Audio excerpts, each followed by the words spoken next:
I recorded every single thing my manager did to me during my pregnancy for 8 months straight, and what I captured destroyed not just his career, but an entire corporate empire. But let me start from the beginning, that I was 24 when I got the job at Meridian Logistics, one of those massive warehouse distribution centers that basically runs on caffeine and human exhaustion. You know the type. The kind of place where they track your bathroom breaks and call it efficiency. I needed the job desperately. My boyfriend Tyler and I had just moved into our first apartment together, and the student loans were breathing down my neck like a hungry wolf. The pay was decent for warehouse work, something like $18 an hour, and they offered health insurance after 90 days. That last part was crucial because I'd been without insurance for almost a year. My manager's name was Derek Paulson. Early 40s, divorced twice, the kind of guy who wore his authority like cheap cologne, spraying it everywhere until everyone choked on it. He had this thing where he'd stand too close when he talked to you, invading your personal space like he was testing how uncomfortable he could make you before you'd back down. Most people backed down. I should have seen the red flags from day one, but I needed that paycheck. The job itself was brutal. We're talking 10-hour shifts minimum, hauling boxes that weighed anywhere from 20 to 60 pounds, operating forklifts, climbing ladders to reach high shelves, constant movement from the moment you clocked in until you clocked out. The warehouse was temperature controlled, which sounds nice until you realize that means it's kept at exactly 55 degrees year-round because the products require it. So you're freezing and exhausted and your body is screaming at you. But you don't stop because there's a quota to meet, and Derek is watching the numbers like a hawk circling prey. I found out I was pregnant on a Tuesday, March 14th. I remember because it was Pi Day, and someone had brought leftover pedo the break room, and the smell of it made me run to the bathroom to throw up. Tyler came with me to the clinic after my shift, holding my hand in the waiting room while I filled out paperwork with fingers that wouldn't stop shaking. When the doctor confirmed it, I was 12 weeks along. 12 weeks, and I hadn't even known. The exhaustion, the nausea, the weird food cravings, I'd blamed it all on the job. Tyler was scared but excited. We weren't ready, not even close, but he kept saying we'd figured out. He worked construction, and between our two incomes we could make it work if we were careful. I knew I had to tell my job eventually, but I decided to wait until after my 90 days were up and my insurance kicked in. I needed that insurance. Prenatal care isn't cheap, and neither is giving birth. Without insurance, we'd be buried in medical debt before the baby even arrived. I made it to day 89 before Derek figured it out. I'd been so careful, wearing loose clothing, taking my prenatal vitamins in secret, scheduling my doctor appointments on my days off. But on day 89, I passed out while operating a pallet jack. Just collapsed right there in aisle 17, surrounded by boxes of industrial cleaning supplies. When I came to, Derek was standing over me with this look on his face, not concerned, more annoyed that I disrupted the workflow. The company nurse checked me out in her tiny office that smelled like antiseptic and old coffee. She took my blood pressure, asked me some questions, and then she asked the question, "Are you pregnant?" I could have lied, should have lied, but I was tired and scared, and the words just came out. Yes. 15 weeks. The nurse's expression softened immediately. She told me I needed to see my doctor as soon as possible, that passing out wasn't normal, that I might be anemic or have low blood pressure. She gave me some orange juice and crackers and told me to sit for 20 minutes before going back to work. Derek called me into his office an hour later. His office was this claustrophobic little box with fluorescent lighting that made everyone look half dead. He sat behind his desk, fingers steepled, looking at me like I'd just confessed to embezzling company funds. "So, you're pregnant," he said.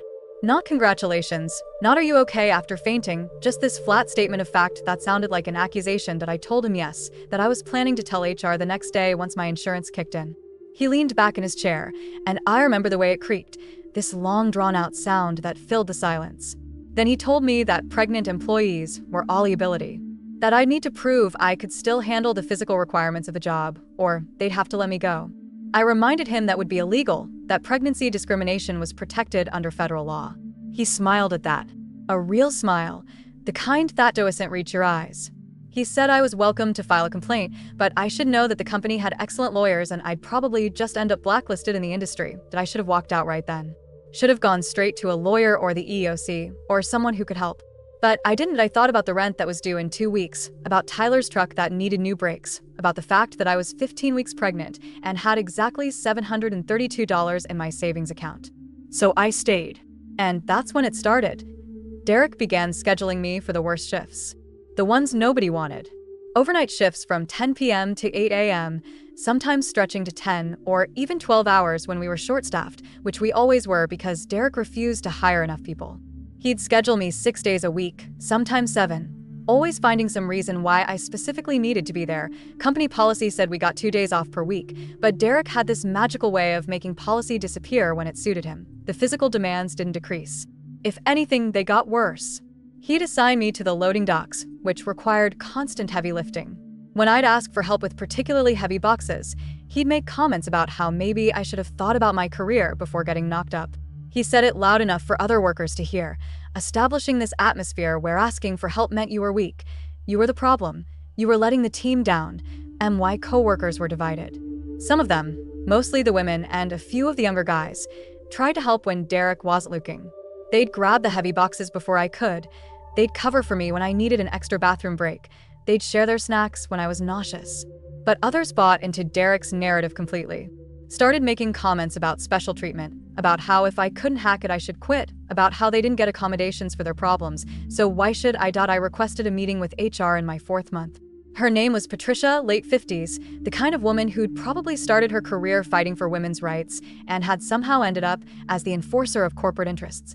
I sat in her office, which was slightly nicer than Derek's, but still had that same suffocating atmosphere, and I told her everything.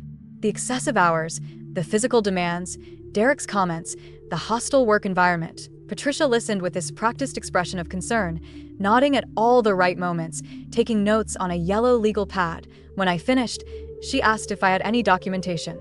Witnesses who could corroborate my story. Recordings of Derek's comments. Anything concrete. I didn't. Not yet. She told me she'd look into it, that the company took all complaints seriously, that they were committed to providing a safe and equitable workplace for all employees. Nothing changed. Actually, that's not true. Things got worse. Derek's retaliation was swift and creative. He started writing me up for made-up infractions. I clocked in 3 minutes late even though I was on time. Took a 20-minute break instead of 15 even though I hadn't. Failed to properly secure a pallet even though I'd followed protocol exactly. Each write-up went into my file, building this paper trail that painted me as an incompetent employee who couldn't follow basic rules. That's when I decided to start recording everything. I was 20 weeks pregnant by then, starting to show no matter how loose my clothes were, exhausted in a way that went bone deep, and scared out of my mind that I was going to lose this job and end up homeless with a newborn. My friend Ashley, who worked in legal aid, suggested it over coffee one Sunday. She said to get everything documented. Dates, times, witnesses, Derek's exact words. She said to record conversations if it was legal in my state, which it was, single-party consent. She said to keep a detailed journal of every single violation of labor law, every instance of discrimination, every moment of retaliation. I started documenting. I bought a small digital recorder that looked like a pen and kept it clipped to my shirt pocket. I started carrying a notebook everywhere, jotting down details during my breaks. I recorded Derek's comments, his scheduling decisions, his disciplinary actions. I photographed the schedule board showing my 16-hour shifts while other, non-pregnant employees worked regular 8-hour shifts. I saved every text message he sent me at 2 a.m. demanding I come in early. I kept copies of every write-up, every email, every piece of paper that had my name on it. The recordings were damning. In one, Derek told me directly that pregnant women should stay home where they belong, that he was taking a job away from someone who could actually do it, that I was selfish for not thinking about how my condition affected the team. In another, he told me that if I couldn't handle the physical requirements, maybe I should consider other options, and when I asked what he meant, he said some women choose not to continue their pregnancies when it interferes with their careers. I remember my hands shaking so hard I nearly dropped the recorder. The worst part was the medical complications that started around week 23. My doctor diagnosed me with gestational hypertension and told me in no uncertain terms that I needed to reduce my stress, limit physical activity, and get more rest. She wrote me a note recommending modified duties, no lifting over 20 pounds, no shifts longer than 8 hours, frequent breaks to sit down and elevate my feet. I gave the note to Derek with copies to HR and the company nurse. Derek crumpled up the doctor's note and threw it in the trash right in front of me. He said doctor's notes were suggestions, not requirements, that I was still capable of doing my job unless my doctor was willing to put me on full disability leave, which would be unpaid. He knew I couldn't afford unpaid leave. He knew exactly what he was doing. I recorded the whole conversation, including the part where he said that women had been having babies for thousands of years while working in fields and factories, and that modern women were just soft and entitled. My blood pressure kept climbing. 140/90. Then 150/95. My doctor was getting worried, talking about preeclampsia risk, about potential early delivery if things didn't improve. She asked about my work environment. I broke down crying in her office and told her everything. She was furious. She wrote a stronger letter, this one citing specific medical concerns, specific restrictions, noting that failure to accommodate could result in serious harm to both me and my baby. She marked it urgent and sent copies to Derek, HR, and the company's corporate office. Corporate called me 2 days later, not to help, to inform me that due to my inability to fulfill the essential functions of my position, they were placing me on unpaid medical leave effective immediately. They'd hold my position for 12 weeks as required by FMLA, but after that, if I couldn't return to full duty, my employment would be terminated. I was 25 weeks pregnant, but I had no income. Tyler's construction job was seasonal and work had slowed down. We were about to lose everything. That's when I called Ashley again. She gave me the name of an employment lawyer, a woman named Margaret Chen who specialized in pregnancy discrimination cases. Margaret agreed to see me that week, and I brought everything. 8 months off documentation, recordings, text messages, emails, medical records, photographs of the schedule board, written statements from coworkers who'd witnessed Derek's behavior, my journal with detailed entries about every single violation. Margaret listened to everything, reviewing my evidence with this intense focus that reminded me of a surgeon examining x-rays. When I finished, she was quiet for a long moment. Then she said that what I documented was one of the most clear-cut cases of pregnancy discrimination and retaliation she'd seen in her 15 years of practice. She said we had Derek and Meridian Logistics dead to rights on multiple federal and state violations. She said she'd take my case on contingency, meaning I wouldn't pay unless we won, that we filed the EOC complaint first. That's required before you can sue for discrimination. The complaint detailed everything: the hostile work environment, the excessive hours, the refusal to accommodate medical restrictions, the retaliation after I went to HR, the constructive discharge when they forced me onto unpaid leave. We included excerpts from my recordings, portions of Derek's text messages, copies of my medical documentation, and statements from witnesses. Meridian's response was predictable. They denied everything. Said I was a problematic employee who'd been written up multiple times for legitimate performance issues. Said the scheduling was based on operational needs, not discrimination. Said they'd offered me reasonable accommodations which I'd refused. Said my medical leave was my choice. They were prepared to fight. What they weren't prepared for was the depth of my documentation. Margaret subpoenaed company records and found a pattern going back years. Derek had supervised 17 other pregnant women during his 8 years as manager. 14 of them had either quit or been fired before their babies were born. Of those 14, 9 had filed HR complaints that went nowhere. The company had settled 2 previous discrimination suits out of court with NDAs attached. Derek was a repeat offender and corporate knew it, but he hit his performance numbers, so they looked the other way. We also found the smoking gun in Derek's emails. Messages to other managers where he complained about pregnant workers, called them lazy and manipulative, said he tried to push them out before they could go on maternity leave because it was cheaper than finding coverage. Messages where he discussed strategies for documenting performance issues to build a legal justification for termination.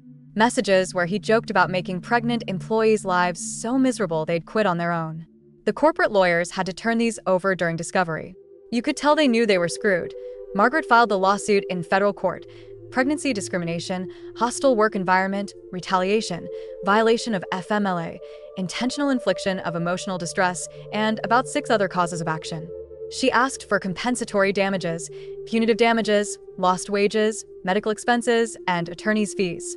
The number she put in the complaint was $3.2 million. I nearly fainted when I saw it.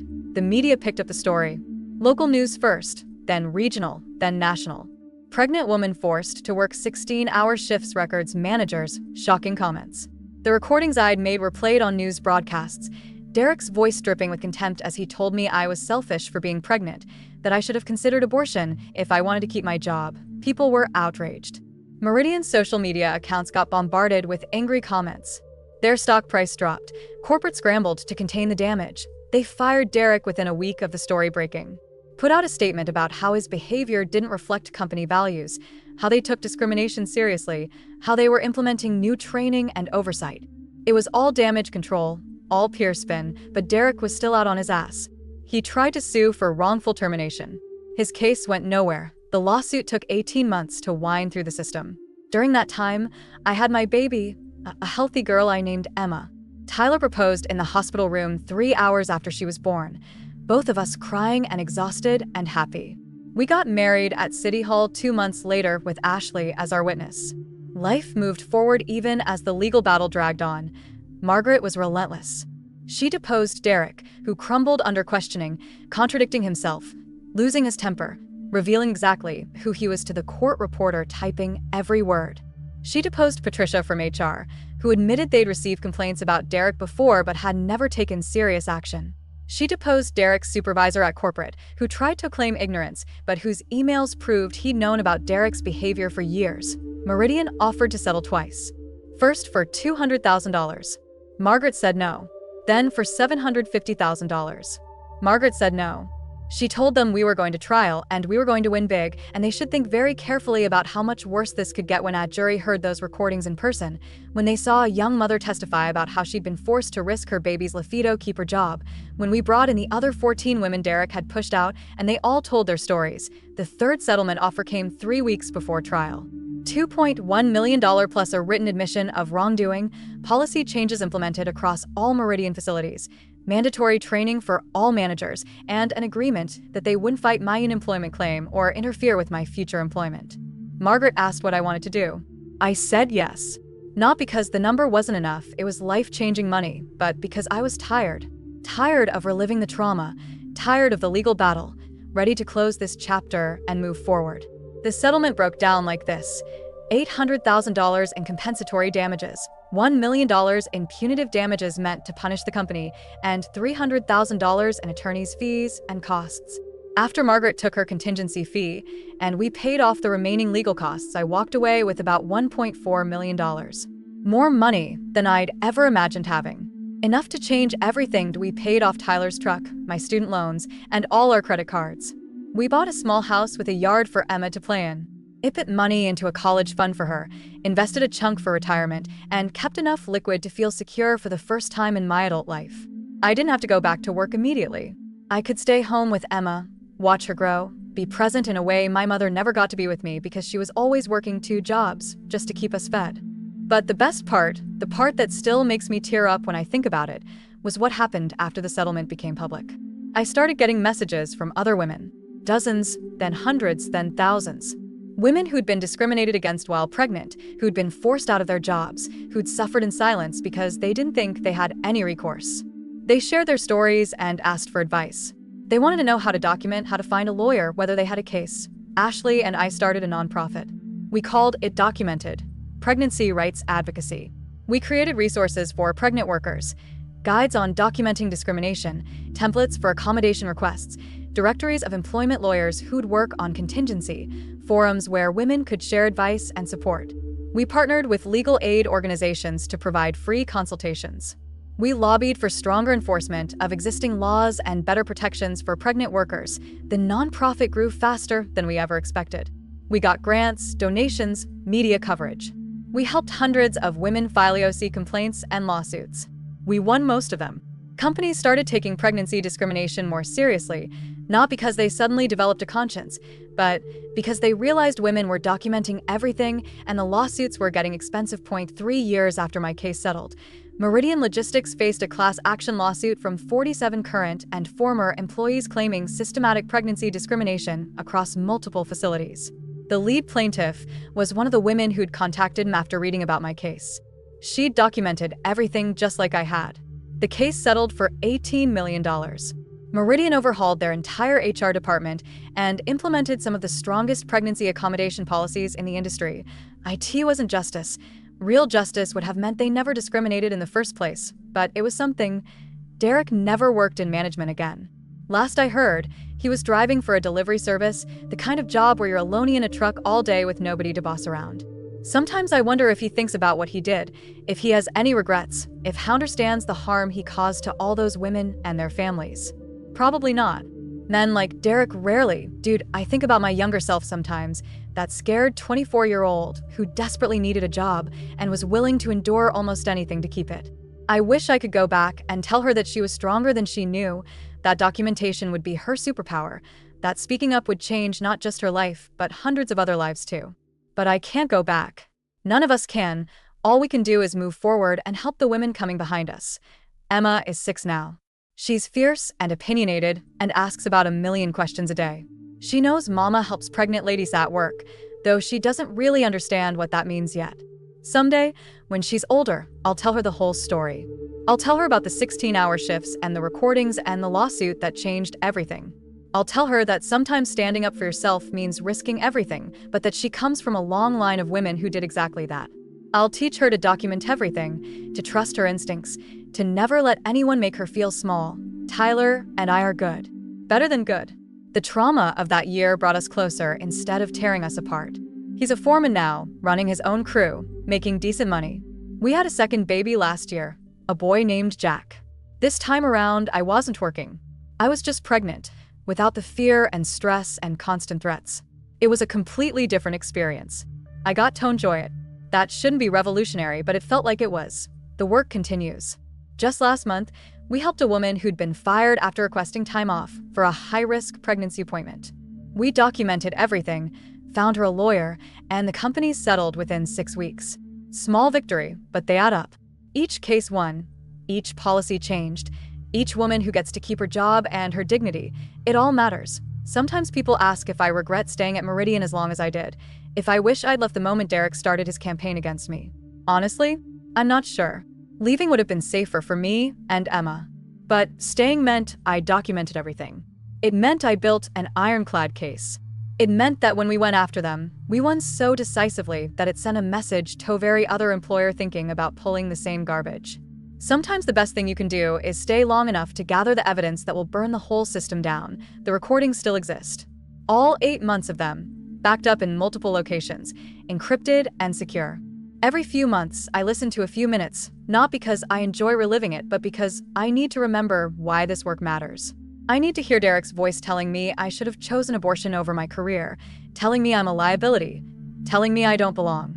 I need that anger, that fuel, that reminder of exactly what we're fighting against. Last year, I testified before our state legislature in support of a bill that would strengthen pregnancy accommodation laws. It brought excerpts from my recordings and played them for the committee. You could see the shock on their faces, the discomfort, the realization that this wasn't some hypothetical problem, but something that was happening right now to women in their state. The bill passed.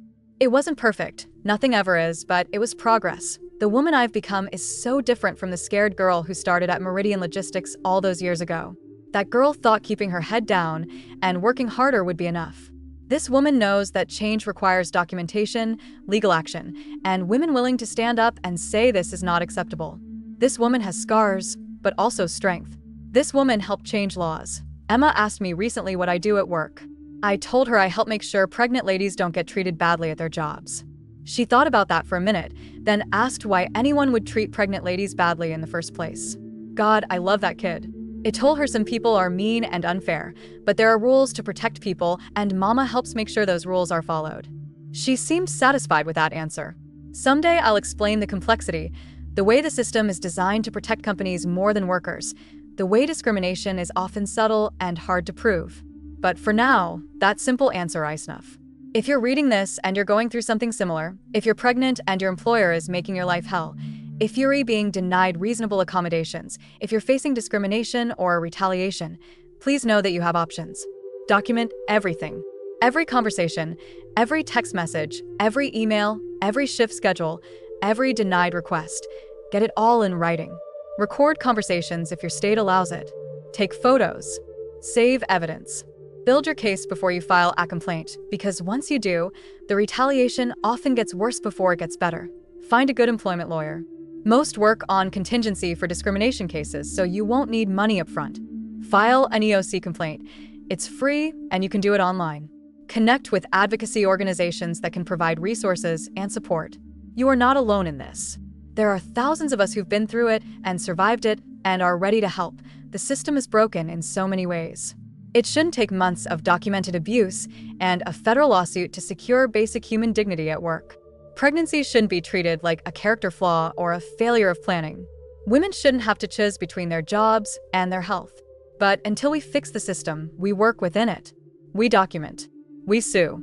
We win. And slowly, case by case, we make it better. Derek Paulson tried to break me. He failed.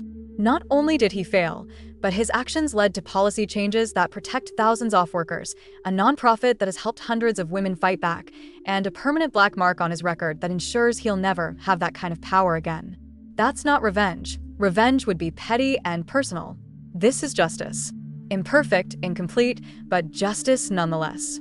I still have the pen recorder I used to document everything. It sits in a drawer in my home office, next to the notebook where I kept my detailed journal of every violation. I keep them as reminders. Reminders of where I've been, what I survived, why I did his work. Sometimes, when I'm feeling discouraged by how slow progress is, how many women are still fighting the same battles I fought, I take them out and hold them. These small objects that contained so much power, so much evidence, so much truth. The truth matters. That's what I learned from all of this. In a system designed to favor employers, in a culture that often dismisses women's complaints as emotional or exaggerated, documentation is power. Truth is power. Evidence is power. They can deny your lived experience. They can gaslight you. They can tell you you're imagining things or being too sensitive. But they can't argue with a recording of their own words, with documented proof of every violation, with a paper trail that shows exactly what they did. To anyone who thinks one person can't make a difference, you're wrong. My case led to Derek's firing, a $2.1 million settlement, policy changes at a major corporation, a nonprofit that has helped hundreds of women, and legislation that strengthened worker protections in my entire state. That's not nothing. That's not small. One person, armed with documentation and determination, changed things for thousands of others. I don't know what the future holds. Maybe someday pregnancy discrimination will be a relic of the past, something we talk about the way we talk about other forms of workplace discrimination that used to be acceptable and aren't anymore. Maybe Emma and Jack will grow up in a world where pregnant workers are automatically given the accommodations they need without having to fight for them. Maybe the system will actually work the way it's supposed to, protecting workers instead of corporations. Or maybe the fight will continue, generation after generation, with women having to document and sue and advocate just to secure basic human dignity. If that's the case, at least I've helped build the infrastructure to make that fight a little easier. At least the next woman won't have to figure it all out from scratch the way I did. At least there's a roadmap now, resources, a community of women who've been there and will help. Emma is calling me. She wants help with her homework, something about fractions that I barely remember from my own school days. This is my life now. Homework help, dinner preparation, nonprofit work that makes a real difference, a husband who treats him as an equal partner, financial security, and the knowledge that I stood up when it mattered most. It's not the life I planned at 24, but it's better than anything I could have imagined. The recordings that destroyed Derek Paulson's career and changed corporate policy at a major company are still backed up in 3 separate locations. Evidence never really goes away once it's properly preserved. That's the lesson for anyone facing workplace discrimination. Create evidence, preserve evidence, use evidence. Without my documentation, it would have been my word against Derek's, and we all know how that usually turns out. With documentation, it was an open and shut case that the company couldn't win. Sometimes I think about alternate timelines. What if I'd quit when Derek started his campaign against me? What if I hadn't documented anything? What if I'd accepted the first settlement offer? In every alternate timeline, Derek would still be managing at warehouse, still making pregnant women's lives miserable, still pushing them out before they could go on maternity leave. In every alternate timeline except this one, nothing would have changed. That's why I stayed. That's why I documented. That's why I fought. Not just for me, but for every woman who'd come after me. The work continues. Just yesterday, a woman contacted us through the nonprofit. She's 7 months pregnant, working retail, being denied bathroom breaks and forced to stand for 9-hour shifts. Her manager told her that if she can't handle the job, maybe she should go on unpaid leave. We connected her with a lawyer. We sent her our documentation guide. We offered support and resources. In a few months, she'll probably have her own story of fighting back and winning. The cycle continues, but each iteration makes the system a little better, a little more accountable. This is what they don't tell you about workplace discrimination. that fighting back is exhausting and expensive and time-consuming, but that not fighting back is worse. Not fighting back means accepting that you deserve to be treated as less than human.